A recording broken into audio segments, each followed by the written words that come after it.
ও পর্দার আড়ালের মা, ওই কবিরা গুনার পরিণাম ফল যে কত ভয়ঙ্কর, কত খারাপ। মা বাবার কথা যখন স্মরণ হবে, ও আল্লাহ তুমি আমারে মাফ করে দাও। জাহান্নামের আযাবের ভয় যখন আসবে, চোখের পানি ছেড়ে তখন তওবা করে বলবে আল্লাহ তুমি মাফ করিয়া দাও। গান বাজনা বেপরদায় চলতে গিয়া জাহান্নামের পার্শ্বে বইয়া তুমি খেলতেছো, এমন খেলায় মজা পাইছো, মোবাইলটা নিয়ে সারা রাত্র কবিরা গুনাহ করতেছো রে বাবা। ওই কবিরা গুনার পরিণাম ফল যে কত ভয়ঙ্কর, কত খারাপ। কিয়ামতের ময়দানে যেদিন তোমার মায়ের সামনে দেখবে সন্তানের হাতে হ্যান্ডকাপ লাগিয়ে যায়, ওই মা তাকায় কাঁদবে, উপায় হবে না। সন্তান দেখবে মায়ের হাতে জাহান্নামের শিকল লাগানো। কিয়ামতের ময়দানে সূর্যের গরমে মাথার মগজগুলো টাস টাস করে ফেটে যাবে। ও আল্লাহর বান্দারা, আল্লাহর কোরআন মিথ্যা মনে করিও না।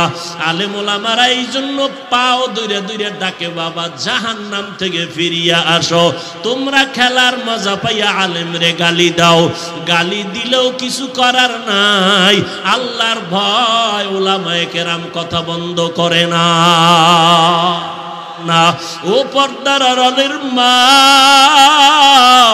আপনার মতো কত মা এলাকায় তালাশ করে দেখবেন 5 ওয়াক্ত নামাজ পড়ে, তাহাজ্জুদ নামাজও পড়ে, সন্তানের জন্য দোয়া করে। ও আম্মা জান, আপনারা কেন নামাজ পড়তে পারবেন না? দুনিয়াটা কিছুই না। ও যুবতী বোনেরা, আপনাদের মতো কত বোন 5 বেলার নামাজ পড়ে, স্কুল কলেজে পড়ে, অযথা মোবাইলে সময় কাটায় না। ও বোনেরা, আপনারা কেন পারবেন না? আল্লাহ তো তওবার দরজা খুলিয়া কয় বান্দা 1000 গুনাহও যদি করো আমার কাছে তওবা কর, আমি তোর জীবনের সব গুনাহ মাফ করে দিব। আল্লাহর কাছে দোয়া করেন, সন্তানের বুঝাইতে থাকেন। ও যুবক, তুমিও মায়ের কাছে গিয়া দোয়াটা নিও রে বাবা। ওরে আল্লাহর বান্দা, মা বড় সম্পদ, বাবা বড় সম্পদ। দোয়া নিয়ে সামনে আগাও, পিছনের গুনাহ থেকে তওবা করো। মনে মনে আমার আল্লাহকে বলতে থাকো, আল্লাহ এই ময়দানে আমি সারা গুনাহগার আর কেউ না।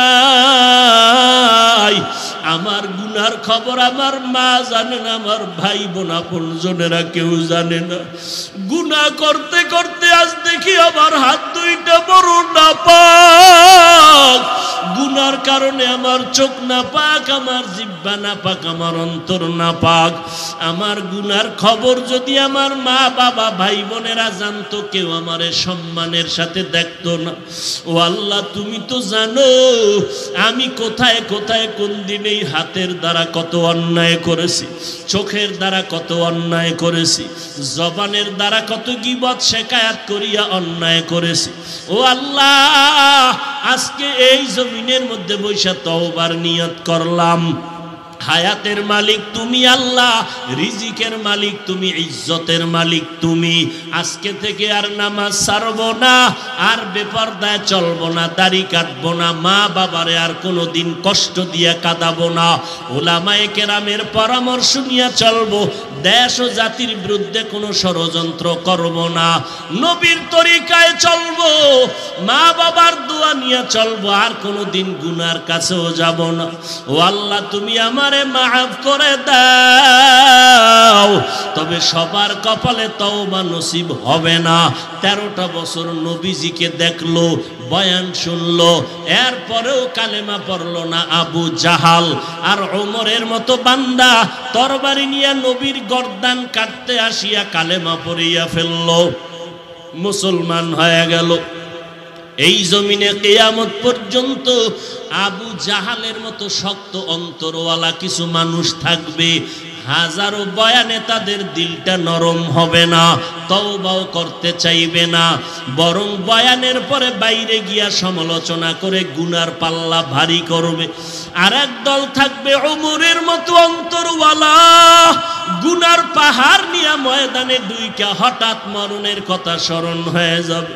মা বাবার কথা যখন স্মরণ হবে, জাহান্নামের আযাবের ভয় যখন আসবে, চোখের পানি ছেড়ে তখন তওবা করে বলবে, আল্লাহ তুমি মাফ করিয়া দাও, আর জীবনে গুনাহ করব না, মা বাবারে কষ্ট দিব না, আলেমদের বিরুদ্ধে যাব না, নবীর তরিকার বাহিরে চলব না, আর কোনোদিন নবীর তরিকার বিরোধিতা করব না।